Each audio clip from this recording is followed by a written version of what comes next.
All right, let's continue. Today should be the last lesson of the first volume of A Journey to the West. I see there's not much left. Part of it is in Tibetan, which can be recited as an oral transmission. Before that, there's a passage of teachings on this topic. Let's take a look. In the evening, His Holiness was in Ashland. The day before, Dujom Rinpoche took a helicopter to the city called Ashland. There was a church called the Unitarian Church. I believe there's an English name for the Unitarian Church. It's not here, is it? I think there is one. I heard it still exists today. If you ever visit the city of Ashland in the future, Ashland isn't a very big place.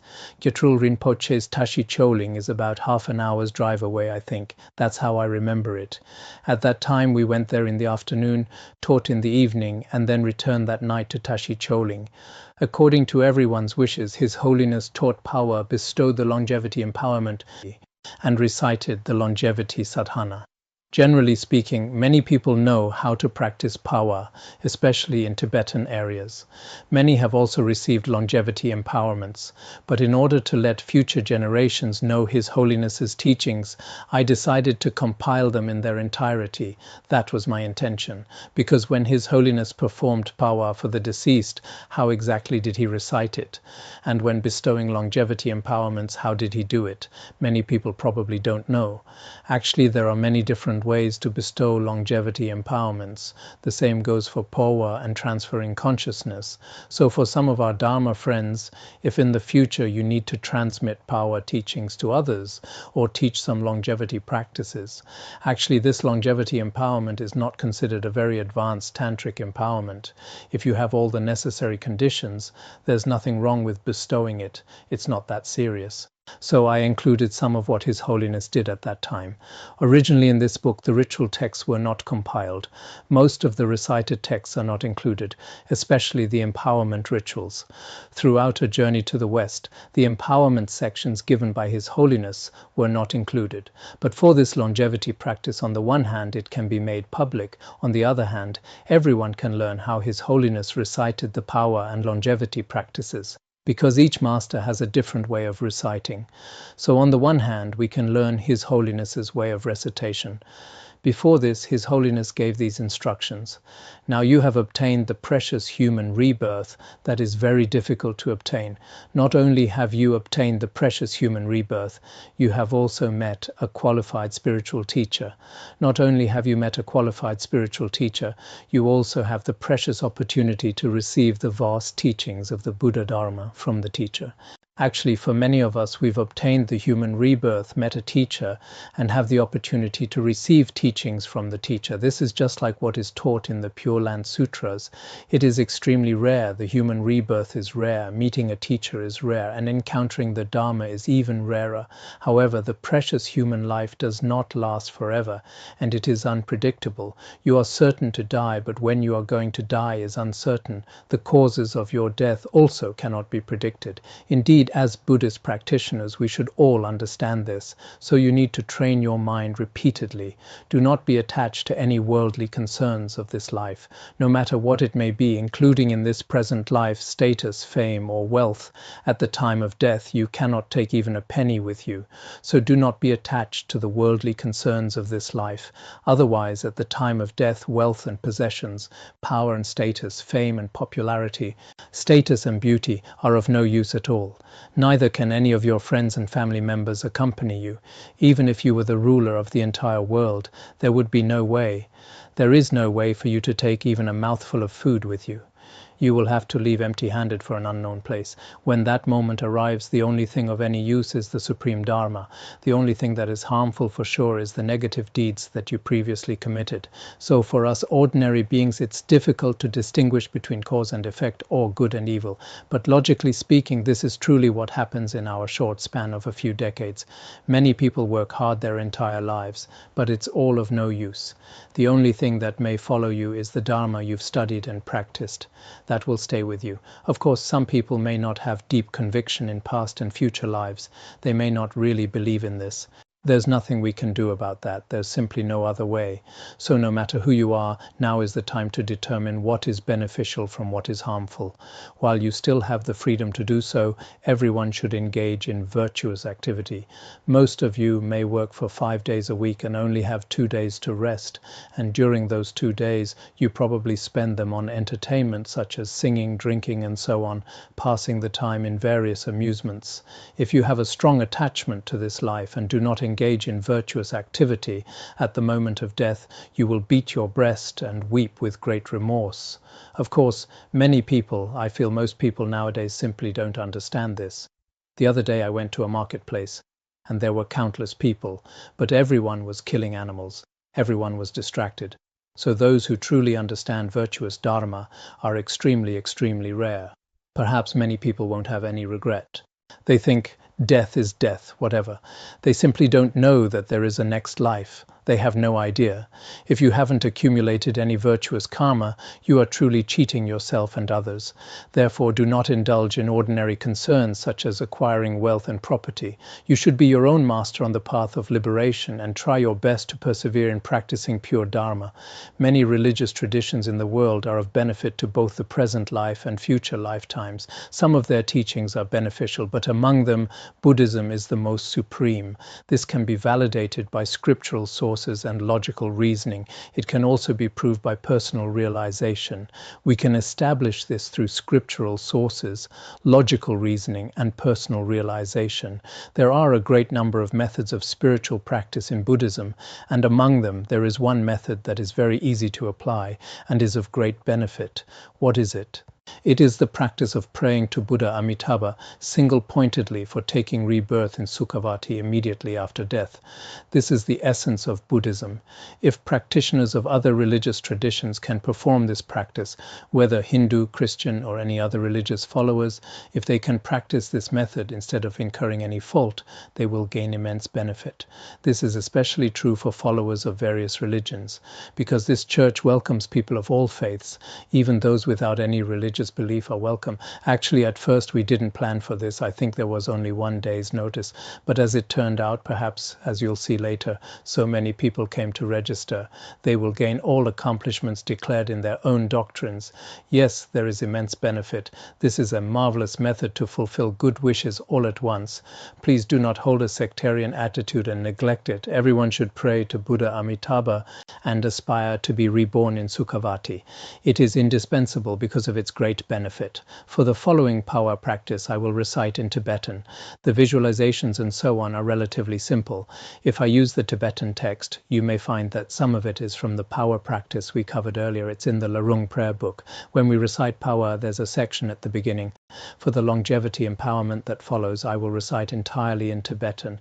You can follow along by yourselves. Please take a look at the text below. Victorious, victorious, may all be victorious. It ends like this. Then below there's another section. Let me explain this last section. The longevity practice and empowerment have all been recited just now. You can read through them yourselves. At the very end there's a section called the Magical Pat. Let's finish the first volume. There's just a little bit left. The Magical Pat. Originally we thought it was just an ordinary session of His Holiness leading the practice. I'm not wearing my glasses, so now I can't even give the oral transmission properly. Reading texts all the time, it doesn't work with glasses or without them. So when you reach a certain age, there are many unimaginable marks left by time.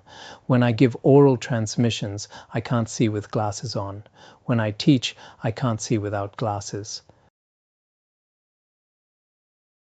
Now, let's discuss the magical pat. Originally, we thought it was quite normal for His Holiness to lead the power practice. But for that event on July 21st, we didn't expect it to be a special one. However, unexpectedly, after interviewing several people who were in the audience, I realized that His Holiness's shouting of Pat that night became so deeply rooted in their memories that they can still recall it many years later. For us, it might just be a pat, nothing special. Some people received countless pats from His Holiness, not to mention other teachings. They might not think His Holiness's Phat was anything special, but I don't know if Westerners have a special karmic connection or what, because for some it was their first time meeting His Holiness, and also their last. Yet they could never forget it. There was a secretary named Kay. She was a massage therapist. She said this: when His Holiness held the Dharma assembly at the Unitarian Church, even though the advertising came together at the last minute, he attracted so many people. In a venue that seats 250 people, not only were all the seats upstairs and downstairs filled, but there was standing room only. You can see this in our photos. That night, His Holiness bestowed the longevity empowerment and led the power practice. During the power practice, His shouting of Phat at the end was incredibly powerful, and the blessing was so strong. It was haunting and unforgettable. During the next 20 years after that night, from time to time, people would come up to me and say, "Remember that Lama who came to the Unitarian Church in 1993 and gave us the teaching?" Whether they could remember this, they probably didn't even know His Holiness's name. Many people often came to ask Kay about it. I'll never forget that amazing sound he made, the Phat, because the Phat carries the power of the union of wisdom and skillful means. When it's suddenly shouted like that, all the conceptual thoughts in one's mind are cut off. There was also someone named Sven, a Hawaiian, who had been a driver for His Holiness. He said this: when His Holiness bestowed the longevity empowerment, I was among the audience. Suddenly, he shouted Phat.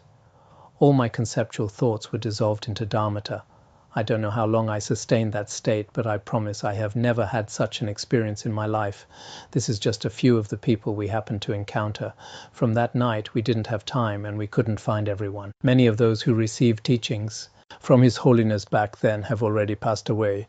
Some can no longer be found. But among those we know of, as you know, in America, there were so many Rinpoches visiting. Every time there were so many. Especially in the 1990s, there were particularly many. Some came from Taiwan, some from Nepal, some from India. Perhaps not many came directly from Tibetan areas and from other places too, but they all left with such an impression. Next is the final section, gave teaching at Yeshe Nyingpo. This is the last section, gave teaching at Yeshe Nyingpo. On the early morning of July 22nd, we left Tashi Choling. After more than 6 hours, it was quite a long drive, because from Tashi Choling in Oregon, which is closer to the central part of America, going back to San Francisco was still quite far. It was more than 6 hours of driving. We arrived at Yeshe Nyingpo Center in San Francisco. This center was established by Gyatral Rinpoche as a Buddhist center in the San Francisco Bay Area. It is said the name was given by Dudjom Rinpoche because many of his centers used the name Yeshe Nyingpo. Now in New York, Nepal, and many other places where Dudjom Rinpoche founded centers, they are often called Yeshe Nyingpo. This is a place we visited later. It should have been in 2014. In 2014, I was just thinking about it a moment ago. At that time, we went to several places. I wonder if you can see this. There are a few photos. First, we went to Yale University. It should have been on the 13th. We went to Yale University. It was in November. Then on the 14th, we went to Princeton University. Going day by day like this, the journey was actually quite long. Then on the 15th, we should have gone to Temple University. This was something we did before. We called it a 70-day engagement. I'm not sure if you can find it now.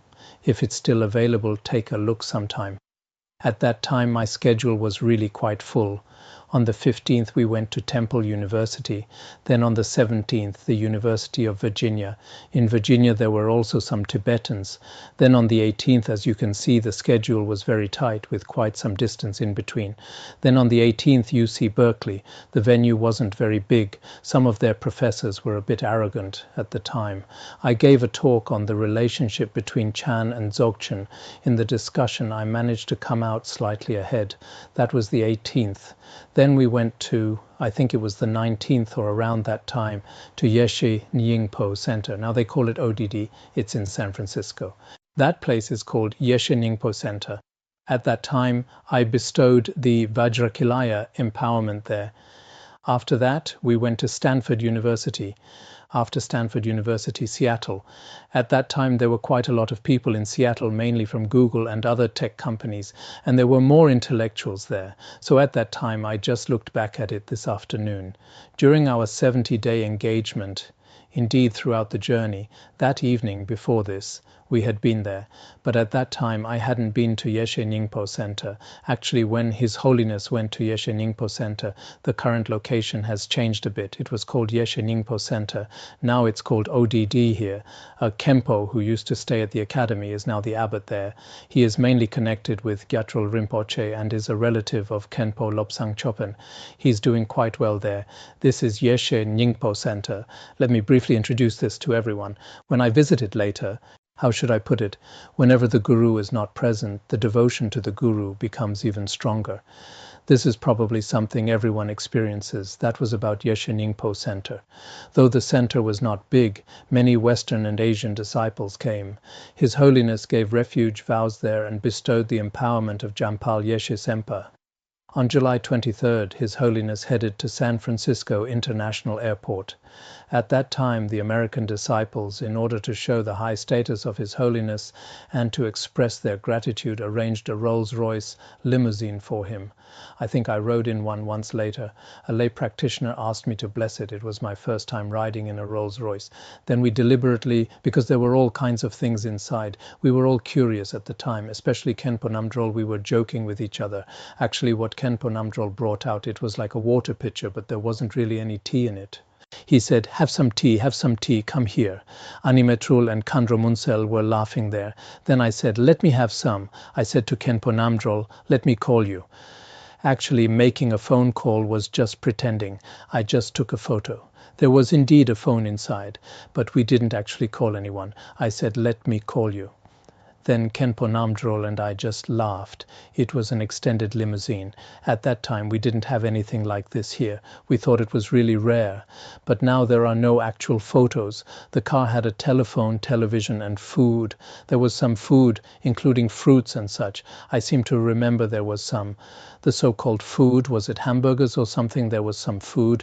Then we flew to Washington, because everything here was complete. At this point, the Dharma activities on the West Coast were complete. The first volume is now complete. Thank you all very much. We have traveled with His Holiness all the way through this journey of the first volume. As for what comes next, we'll see how things go. If I'm able to continue, we will begin the second volume. That's all for today.